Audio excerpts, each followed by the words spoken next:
Buenas tardes, les voy a dar a conocer sobre el título 3 de las obligaciones civiles y de las meramente naturales, y del título 4 de las obligaciones condicionales y modales. Debemos saber que el derecho civil es la base de todas nuestras relaciones jurídicas cotidianas, cuando firmamos un contrato, cuando hacemos una promesa, cuando alguien muere y deja un testamento, o incluso cuando pedimos un préstamo o compramos un objeto. En todos estos casos hablamos de obligaciones. El Código Civil nos dice que una obligación es un vínculo jurídico entre dos personas, donde una se llama acreedor porque tiene el derecho de exigir algo y la otra es el deudor porque tiene el deber de cumplirlo. Ahora bien, todas las obligaciones son iguales ni tienen la misma fuerza legal. Algunas son plenamente exigibles ante un juez, mientras que otras, aunque existan, no pueden demandarse en tribunales, pero mantienen un valor moral y ético. Y además, muchas veces esas obligaciones son inmediatas, sino que depende de que ocurra o no ocurra un hecho en un futuro. Por eso, el código diferencia en tres categorías, que son las obligaciones civiles, son exigibles ante un juez, las obligaciones naturales, que no son exigibles, pero válidas si se cumplen, y las obligaciones condicionales, que dependen de un acontecimiento futuro o incierto. La importancia de estudiar estos artículos radica en que nos permite entender cómo funciona el cumplimiento de los contratos y qué pasa si alguien no cumple, si en el tiempo pasa, si la obligación se devuelve imposible o si se trata de un acuerdo que tiene más valor moral que legal. Conocer estas normas nos da herramientas, no solo como estudiantes de derecho, sino que también como ciudadanos, porque todos en algún momento vamos a ser acreedores o deudores de una obligación. Por ello, tenemos las obligaciones civiles y naturales. El código distingue primero entre la obligación civil y natural. Las obligaciones civiles son aquellas que pueden exigirse judicialmente. Ejemplo, si firmo un contrato de compra y venta y no pago, el vendedor puede demandarme. Las obligaciones naturales son aquellas que no pueden exigirse en un juicio, pero que si se cumple voluntariamente tienen efectos válidos. Ejemplo, si un menor adulto promete pagar una deuda, legalmente no está capaz, pero si paga voluntariamente, no puede luego pedir que se lo devuelva lo pagado. El artículo 1486 nos da ejemplos de las obligaciones naturales, como las contraídas por personas con discernimiento, pero incapaces legalmente, como los menores adultos, las deudas civiles extinguidas por prescripción, autos que carecen de solemnidades legales, como un testamento mal otorgado o las obligaciones no comprobadas en juicio. Lo interesante aquí es que aunque no sean exigibles, el derecho reconoce que si se cumple voluntariamente tiene un valor jurídico. El artículo 1487 incluso dice que aunque un juez rechace la acción contra el deudor natural, la obligación sigue existiendo en el plano moral. Y en el artículo 1488 agrega que se puede garantizar confianza, prenda o hipoteca, aunque no sea exigible judicialmente. Eso nos demuestra que el derecho civil respeta la voluntad entre las partes, incluso en obligaciones. Tenemos las particularidades de las obligaciones naturales. El Código Civil precisa que si alguien intenta demandar una obligación natural y pierde el juicio, eso no significa que la obligación desaparece, solo que no es exigible legalmente. También se indica que estas obligaciones pueden tener garantías como la fianza, la prenda, la hipoteca o las cláusulas penales, siempre que terceros no contribuyan. Esto demuestra que aunque no se pueda demandar directamente, tiene un reconocimiento en el ordenamiento jurídico. Tenemos también las obligaciones condicionales, que aparecen desde el artículo 1489.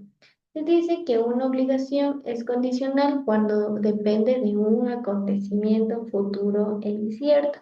Existen tres tipos de condiciones. Tenemos la condición positiva o negativa de un hecho que ocurra o que no ocurra, la posible o imposible si el hecho puede darse realmente, la positiva, casual o mixta, según dependa de las voluntades de una de las partes, de un tercero o de ambas cosas. Un ejemplo clásico es te donaré mi carro si te gradúas. Aquí el hecho futuro e incierto es la graduación. Mientras no ocurra, la obligación está en suspenso. Tenemos las obligaciones suspensivas o resolutorias. Dentro de las obligaciones condicionales, la doctrina distingue entre condiciones suspensivas o condición resolutoria. La suspensiva es aquella que impide adquirir un derecho, mientras no ocurra el hecho. Siguiendo el ejemplo, es no recibir el carro hasta que te gradúes. La resolutoria extingue un derecho cuando el hecho ocurre. Ejemplo, te dono el carro, pero si repruebas el examen, me lo devuelves. Tenemos también las reglas de las contradicciones. El código regula varios escenarios. Si la condición es posible o inmoral, se considera no puesta. Si la cosa prometida perece antes de cumplirse, la condición depende de la culpa. Si el deudor no tuvo la culpa, la obligación se extingue. Pero si hubo la culpa, debe indemnizar los daños y los perjuicios. Otro punto importante es cumplida la condición resolutoria, debe devolverse lo recibido, salvo que la condición haya sido puesta en beneficio exclusivo del acreedor. Tenemos los contratos bilaterales y condición resolutoria. El artículo 1505 establece que todos los contratos bilaterales se extiende implícitamente la condición resolutoria en caso de incumplimiento. Esto significa que si una parte no cumple, la otra puede escoger entre exigir el cumplimiento forzado o resolver el contrato, siempre con el derecho a la indemnización. Ejemplo, en una compraventa, si yo entrego una cosa y no me pagan, puedo demandar el pago o pedir la resolución del contrato. Tenemos la enajenación bajo la condición. Cuando un bien sujeto a una condición es vendido, si un bien mueble, el tercero de buena fe está protegido y no se puede reivindicar. Si es un bien inmueble, la condición solo surte efecto si está inscrita en el registro público o consta en una escritura. Eso garantiza la seguridad jurídica en las transacciones. Tenemos efectos antes de la muerte del acreedor o del deudor. Si el acreedor o el deudor muere mientras la condición aún no se cumpla, sus derechos y obligaciones pasan a los herederos, pero hay excepciones y no aplica a donaciones ni asignaciones testamentarias. Además, el acreedor puede pedir medidas conservativas para proteger el cumplimiento futuro de las obligaciones. Para concluir, después de revisar estos artículos, podemos llegar a varias conclusiones importantes. 1. Las obligaciones civiles, que son el corazón del derecho privado, porque aseguran que si alguien incumple, el acreedor puede acudir a la justicia y extinguir el cumplimiento. Esto garantiza la seguridad jurídica. Segundo, el código reconoce la existencia de las obligaciones que son exigibles judicialmente, tienen un valor ético y social. Estas son las obligaciones naturales. Como ellas, la ley respeta la voluntad de las partes que lo cumple voluntariamente, demostrando que el derecho no solo es coerción, sino también es la confianza en la conciencia y la responsabilidad del individuo. Tercero, con las obligaciones condicionales, vemos la flexibilidad del derecho civil frente al futuro. No todo es inmediato. En muchos contratos y acuerdos dependen de hechos inciertos. El código regula qué ocurre si la condición es posible, imposible, inmoral, suspensiva o resolutoria, asegurando que siempre exista certeza y justicia en las relaciones jurídicas.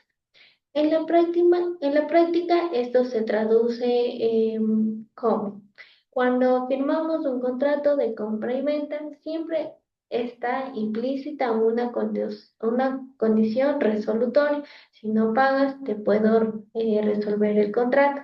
Cuando alguien hace una donación con la condición que se cumpla un acto futuro, entra en juego la figura de las obligaciones condicionales. Y cuando un menor adulto paga una deuda, aunque no pueda ser obligado, el pago es válido porque responde a una obligación natural. En resumen, estos artículos nos muestran que el derecho civil no es algo abstracto, sino que está en nuestra vida, nos protege, regula nuestras relaciones y le da certeza a los compromisos de los asumidos. Conocer estas normas nos permite comprender mejor la importancia del cumplir con nuestras obligaciones, valorar la seguridad jurídica y sobre todo ver cómo el derecho combina la justicia, la moral y la confianza en la sociedad. Muchas gracias por su atención.